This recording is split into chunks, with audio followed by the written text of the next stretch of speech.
ഞാൻ ഇന്നലെ ആ വീഡിയോ എടുത്ത് അയാൾക്കത് പ്രശ്നമല്ല എന്ന് അയാൾ മനസ്സിലാക്കിയിട്ട് വീണ്ടും അത് റിപ്പീറ്റ് ചെയ്തത് കണ്ടിട്ട് ഞാൻ ആ വീഡിയോ പോസ്റ്റ് ചെയ്തതിൻ്റെ ഉദ്ദേശം എന്താണെന്ന്. ഇനി ഒരു ദീപക് ഈ മണ്ണിൽ ഉണ്ടാവരുത്. ഈ വാക്ക് ഒരു ഓർമ്മപ്പെടുത്തൽ മാത്രമല്ല, ഒരു താക്കീതാണ്. നീതിക്ക് വേണ്ടി നമ്മൾ തുടങ്ങുന്ന പോരാട്ടത്തിന്റെ തീയാണ്. ഷിഞ്ചിത എന്ന ഒരുവളുടെ അടിസ്ഥാനമില്ലാത്ത ആരോപണത്തിന്റെ പേരിൽ സോഷ്യൽ മീഡിയയിലെ കഴുകന്മാർ കൊത്തിവലിച്ചപ്പോൾ ദീപക് എന്ന പച്ചപ്പാവം മനുഷ്യൻ ജീവനൊടുക്കി. ഇതിനെ ഒരു ദുരന്തമായി മാത്രം കാണാൻ പറ്റില്ല. റീച്ചിനും ലൈക്കിനും വേണ്ടി എനിക്കിനും വേണ്ടി എന്ത് ചെറ്റത്തരവും കാണിക്കുന്ന സോഷ്യൽ മീഡിയയുടെയും ഒരു പുരുഷൻ ആരോപണ വിധേയനായാൽ അവനെ പിച്ചി ചീന്തുകയും ഒരു സ്ത്രീ തെളിവ് സഹിതം കുറ്റം ചെയ്താലും അവളെ സംരക്ഷിക്കുകയും ചെയ്യുന്ന സോഷ്യൽ മീഡിയ കൊണാണ്ടർമാരുടെ നിയമവ്യവസ്ഥയുടെ സമ്പൂർണ്ണ പരാജയമാണ് ദീപകിന്റെ മരണം. ഈ അനീതിക്കെതിരെ കൈയും കെട്ടി നോക്കിയിരിക്കാൻ പറ്റില്ല. ഓരോരുത്തരും പ്രതികരിച്ചേ മതിയാവുള്ളൂ. ബസ്സിലെ അസാധാരണമായ ഒരു യാത്ര ദീപകിന്റെ ജീവിതത്തിലെ അവസാന യാത്രയായി. ഷിഞ്ചിത എന്നവൾ പകർത്തിയ വീഡിയോയും അതിലെ കള്ള ആരോപണവുമാണ് ഈ ചെറുപ്പക്കാരന്റെ ജീവിതം കത്തിച്ചത്. ഒരു തെറ്റും ചെയ്യാത്ത സമൂഹത്തിന് മുന്നിൽ കുറ്റവാളിയായി നിൽക്കേണ്ടി വന്നപ്പോൾ ആ പാവത്തിന് ആത്മഹത്യയല്ലാതെ വേറെ വഴിയില്ലായിരുന്നു. അതൊരു ആത്മഹത്യയല്ല, സോഷ്യൽ മീഡിയയും ഒരു സ്ത്രീയുടെ വിഷലിപ്തമായ ദുരുദ്ദേശവും ചേർന്ന് നടത്തിയ കൊലപാതകമാണ്. ഇനി ഈ മണ്ണിൽ ദീപക് എന്ന് പറയുന്ന വ്യക്തി ഉണ്ടാവരുത്. ഇതേ ഒരു അവസ്ഥ ഇനി ഒരാണുങ്ങൾക്കും ഉണ്ടാവരുത്. ഈ ആഹ്വാനം ഓരോ മലയാളിയുടെയും നെഞ്ചിൽ തറക്കും. ഈ തെറ്റ് ചെയ്ത ചെറ്റകളെ നിയമത്തിന് മുന്നിൽ കൊണ്ടുവരുന്നതുവരെ ഈ പോരാട്ടം ഇവിടെ തീരില്ല. ദീപകിന്റെ മരണത്തിലെ ഏറ്റവും നാണംകെട്ട ഏടുകളിലൊന്ന് നമ്മുടെ മുഖ്യധാരാ മാധ്യമങ്ങൾ കാണിച്ച ഇരട്ടത്തപ്പാണ്. ഒരു പുരുഷൻ ആരോപണ വിധേയനായാൽ അവന്റെ വീടിന്റെ അടുക്കള വരെ ഡ്രോൺ പറത്തി ആഘോഷിക്കുന്ന കഴുതകൾ. ഒരു സ്ത്രീയാണ് കുറ്റക്കാരിയെന്ന് തെളിവ് സഹിതം പുറത്തു വന്നിട്ടും വായിൽ പഴം തിരികിയിരിക്കുന്നു. ഇത് വെറും റിപ്പോർട്ടിംഗിലെ പിഴവല്ല, നീതിയെ കഴുത്ത് ഞെരിച്ചു കൊല്ലുന്നതിന് തുല്യമാണ്. കേരളത്തിലെ മീഡിയ പന്നന്മാർക്ക് പൊതുവെ ഒരു സ്വഭാവമുണ്ട്.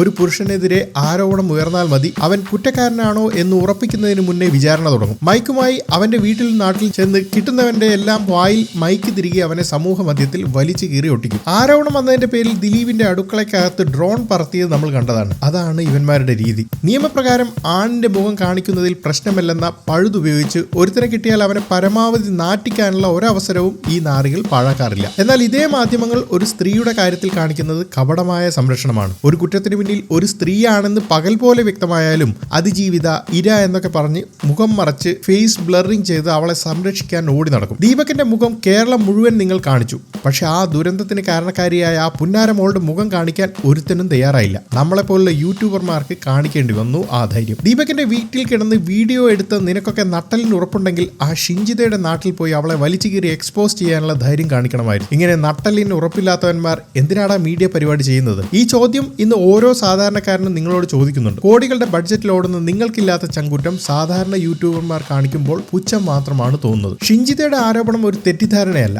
സോഷ്യൽ മീഡിയയിൽ റീച്ചിന് വേണ്ടി ഒരു നിരപരാധിയുടെ ജീവിതം ബലികൊടുത്ത ആസൂത്രിതമായ ക്രൂരതയായിരുന്നു. അവളുടെ ശരീരഭാഷയും പിന്നീട് സൈക്കോളജിക്കൽ ടെർമിനോളജി ഉപയോഗിച്ച് ദീപകിനെ അപമാനിക്കാൻ ശ്രമിച്ചതും അവളുടെ തനി നിറം വെളിപ്പാക്കുന്നു. ഒരു സൈക്കോളജിസ്റ്റിന്റെ വിദഗ്ധാഭിപ്രായവും അവളുടെ പഴയ ചരിത്രവും ഇതിന് അടിവരയിടുന്നു. ഈ വിഷയത്തിൽ ഒരു സൈക്കോളജിസ്റ്റിന്റെ നിരീക്ഷണങ്ങൾ അത്യന്തം നിർണായകമാണ്. ഒരു പ്രൊഫഷണൽ എന്ന നിലയിൽ അവർ നടത്തിയ കണ്ടെത്തലുകൾ ഷിഞ്ചിതയുടെ വാദങ്ങളെ ചവിട്ടിമെതിക്കുന്നു. ദീപകിന്റെ ശരീര ചലനങ്ങൾ ബസ്സിലെ സാധാരണ കുലുക്കം കാരണം സ്വാഭാവികമായി ഉണ്ടാവുന്നതാണ്. അതിൽ ലൈംഗികമായ ഒരു ദുരുദ്ദേശവും ഉണ്ടായിരുന്നില്ലെന്ന് ആ വീഡിയോ കാണുന്ന ഏതൊരു മനുഷ്യനും മനസ്സിലാവും. ഒരു അതിക്രമം നേരിടുന്ന പെൺകുട്ടികളുടെ ഭയമോ ആശങ്കയോ അല്ല അവളുടെ മുഖത്ത് കണ്ടത്. മറിച്ച് എല്ലാം കൃത്യമായി പ്ലാൻ ചെയ്ത ഒരുവളുടെ തികഞ്ഞ ആത്മവിശ്വാസമാണ് ആ കണ്ണുകളിൽ നിറഞ്ഞത്. High libido, low self esteem തുടങ്ങിയ സൈക്കോളജിക്കൽ പദം ഉപയോഗിച്ച് ഒരു പാവം മനുഷ്യനെ തെറ്റായി ചിത്രീകരിക്കാൻ ശ്രമിച്ചത് അവളുടെ ക്രൂരതയാണ് കാണിക്കുന്നത്. സൈക്കോളജി പഠിക്കുന്നത് മനുഷ്യരുടെ വികാരങ്ങളെ വെച്ച് പന്താടാനല്ല, അവരെ സഹായിക്കാനാണ്. ഒരു വ്യക്തിയെ മാനസികമായി തകർത്ത് സമൂഹത്തിന് മുന്നിൽ നാണം കെടുത്തി മരണത്തിലേക്ക് തള്ളിവിടുന്നത്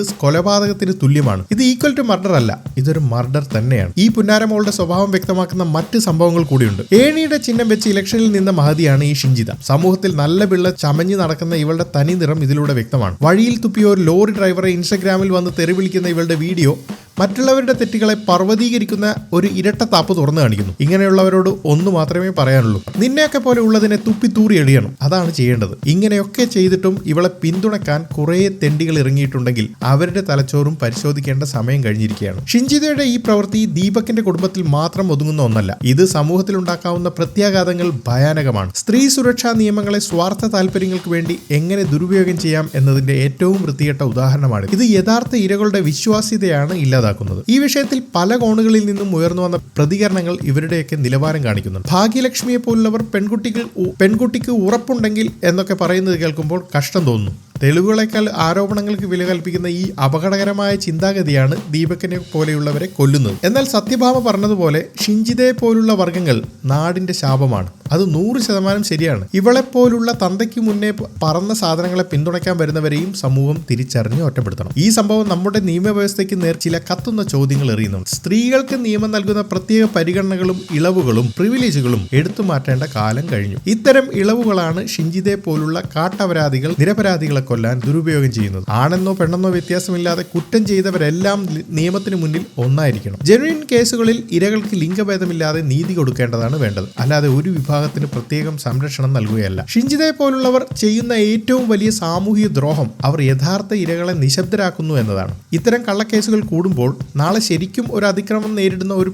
പെൺകുട്ടി പരാതിപ്പെടാൻ പോലും ഭയക്കും. ഞാനിത് സമൂഹത്തോട് പറഞ്ഞാൽ ആളുകൾ എന്നെ എങ്ങനെ കാണും എന്നൊരു ചിന്ത അവളെ പിന്നോട്ട് വലിക്കും. ഇത് യഥാർത്ഥ ഇരകൾക്ക് നീതി കിട്ടാനുള്ള എല്ലാ വാതിലുകളും അടയ്ക്കുന്നതിന് തുല്യമാണ്. ഈ ഒരു നരകത്തിലേക്കാണ് ഷിഞ്ചിതയെ പോലുള്ളവർ നമ്മുടെ സമൂഹത്തെ തള്ളിവിടുന്നത്. എന്തായാലും ദീപക് എന്ന ഒരു നിരപരാധി കൊല്ലപ്പെട്ടു. ഈ കൊലപാതകത്തിന് കാരണക്കാരിയായ ഷിഞ്ചിത എന്ന ക്രിമിനൽ സ്വതന്ത്രയായി നടക്കും. മുഖ്യധാരാ മാധ്യമങ്ങളിൽ കുറ്റകരമായ മൗനം പാലിച്ച് അവൾക്ക് സംരക്ഷണം കൊടുക്കുന്നു. സ്ത്രീകൾക്കായുള്ള നിയമങ്ങൾ ഒരു പാവം മനുഷ്യനെ ഇല്ലാതാക്കാൻ വേണ്ടി ദുരുപയോഗം ചെയ്യപ്പെട്ടു. ഇതിവിടെ തീരുന്നില്ല.